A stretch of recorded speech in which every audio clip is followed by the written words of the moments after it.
Thank you very much. Good evening. This is my first novel, though I have wanted to write a novel since I was about 8 or something, because, I grew up with my 2 maiden aunts and an uncle.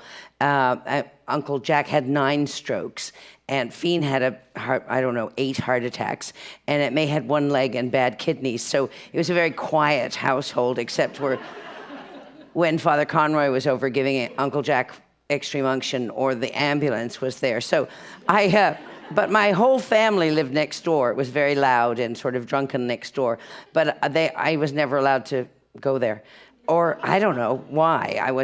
I can never figure it out. But anyway, I spent a lot of time by myself, is what I'm trying to say. And so I had a lot of books. And so I always wanted to be part of that particular fraternity of people who saved my life. I guess that sounds dramatic, doesn't it? But people who let me live or brought me down roads and opened doors to me that, I would never have been able to open without them.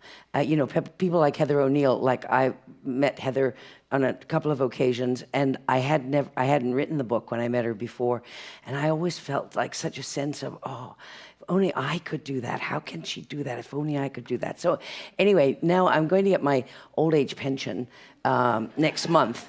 And, they say, yeah, thank you. I know. What a great country. I was young enough to have got a youth grant. I got a grant just for being young. And now I'm getting a regular paycheck for being old. It's a fantastic country. But anyway, but it's that thing that happens when people go, if not now, when, right? And so I went ahead and did it. It only took me 5 or 6 or so years. But I did write a novel too, like Heather, but I wrote it with my cousin Mary, Mary Dalton. Everybody in my family is called Mary. It makes it very easy. Even my brother Kevin, my oldest brother, took Mary in confirmation as a name because he had such a devotion to the Blessed Virgin. And so Mary and I wrote a novel called May Woodbury and Her Adventures at School, which we never finished. I think it was even less than 5 pages. And nobody ever saw it because we didn't have any way to copy it. I don't know, in Montreal it was just so, we would have had to write it all out by hand, which we never were going to do. Anyway, this is a book called Crying for the Moon. People say to me, well, it's like anybody else's first novel, I guess. It's like set in the time when I was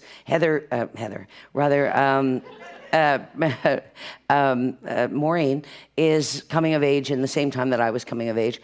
But Maureen got to go to Expo, which I didn't. Like in the novel, Maureen is auditioning for the choir, and Sister Mary Catherine, who actually was the head of the Our Lady of Mercy choir, was looking for strong-voiced altos. And I saw her turn away a couple of girls because their voices were too weak. So when I, myself, Mary Walsh, got up to the thing, I gave her a good, loud, ah.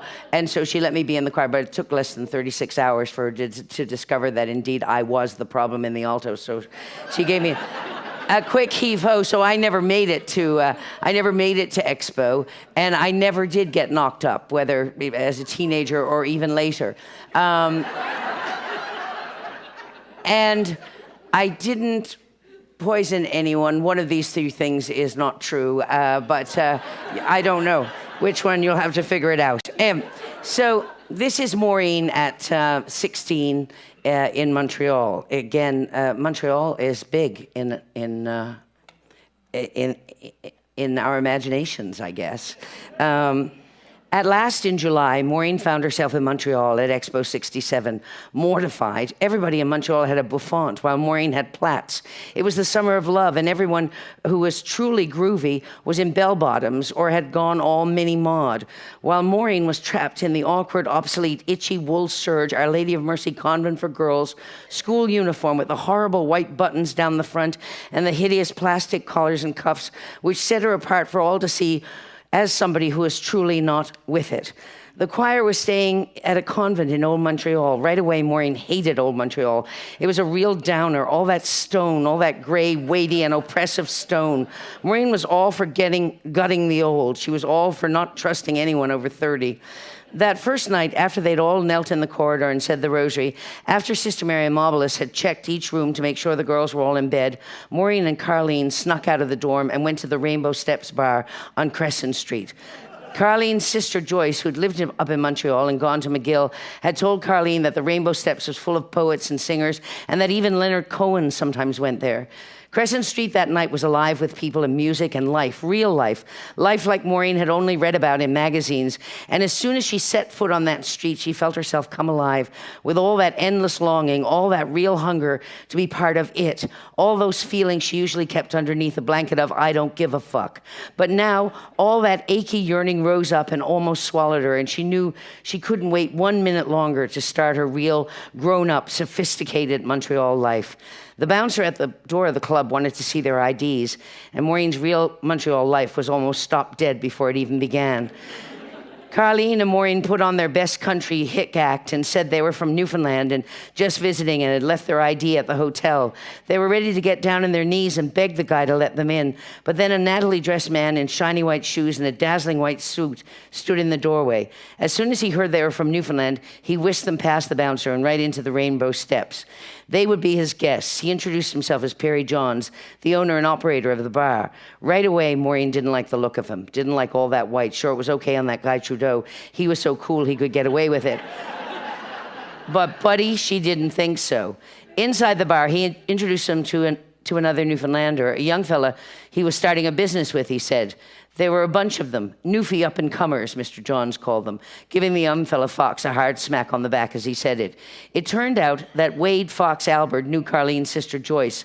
His face lit up when he realized who Carleen was, and he asked anxiously how Joyce was and where she was. Maureen got bored. She wasn't up in Montreal to waste all her precious real lifetime answering questions about Carleen's big sister.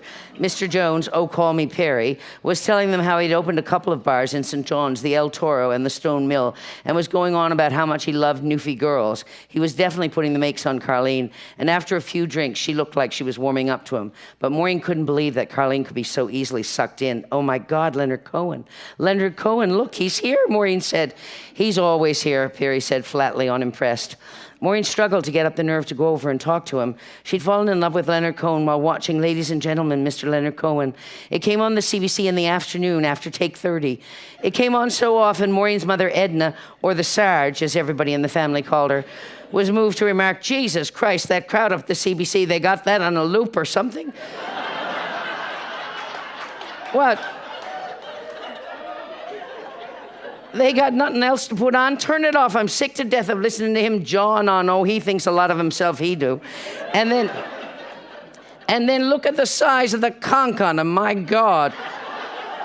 Maureen borrowed the spice box of Earth and let us compare mythologies from the Gosling Memorial Library, and even read Beautiful Losers, which she loved, wishing that she was Catherine Tekakwitha, the first Canadian saint, and now there he was. Oh, Jesus. Maureen stood up from the table. Carleen called out to her, but Maureen was on a mission and could not be turned aside. She ignored Carleen and walked straight across the room to where Leonard Cohen was standing at the bar. She stood there without a word in her mouth for what seemed like hours. At one point, Cohen turned towards her and gave her a quizzical look. Still, Maureen couldn't think of a thing to say.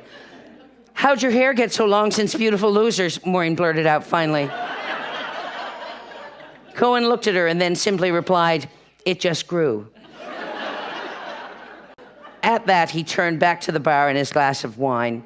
Maureen stood there feeling so stunned to have asked such a half-assed question when she could have said anything. For one brief moment there, the world had been her oyster. She'd had Leonard Cohen's attention, for God's sake.